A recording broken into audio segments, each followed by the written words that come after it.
আসসালামু আলাইকুম।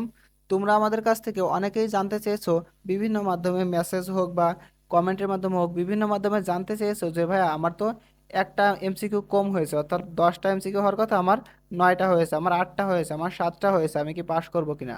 ঠিক আছে, তোমরা অনেকে জানতে চেয়েছো। দেখো, আমি বলবো তুমি জিরো পেলেও পাশ করবা, জিরো পেলেও পাশ করবা। কিভাবে দেখো, বিস্তারিতটা দেখলে তুমি বুঝতে পারবা। এখানে একটা কথা মাথায় রাখা লাগবে তোমার, এই নিয়মটা কাজে খাটবে কখন? যখন তুমি যে সাবজেক্টটায় কম পেয়েছো সেই সাবজেক্টটায় অবশ্যই দুইটা পত্র থাকা লাগবে, প্রথম পত্র এবং দ্বিতীয় পত্র। আর যে সাবজেক্টে প্রথম পত্র দ্বিতীয় পত্র নাই, যেমন আইসিটি, এই আইসিটি সাবজেক্টটা কিন্তু একটা মাত্র সাবজেক্ট।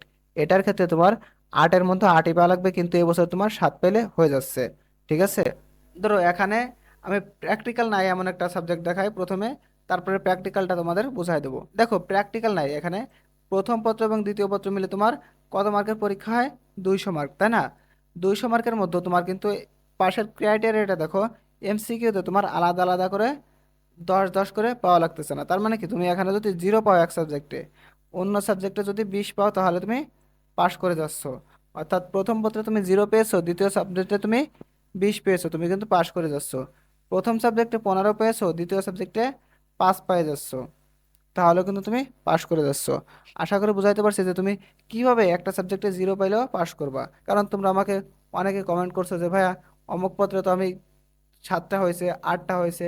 এজন্য তোমাদের বিস্তারিতটা জানিয়ে দিলাম যে কিভাবে আসলে তোমার এমসিকিউ সিকিউ গুলো দেখা হয়। দেখো, সিকিউর ক্ষেত্রে তোমার 46 এবং এমসিকিউ এর ক্ষেত্রে 20, প্রথম পত্র দ্বিতীয় পত্র মিলে হইলেই হয়েছে। তাইতে তুমি এক সাবজেক্টে জিরো পাও আর এক সাবজেক্টে 20 পাও, কোনো দেখা দেখি নাই, দুইটা মিলে হলে হয়েছে।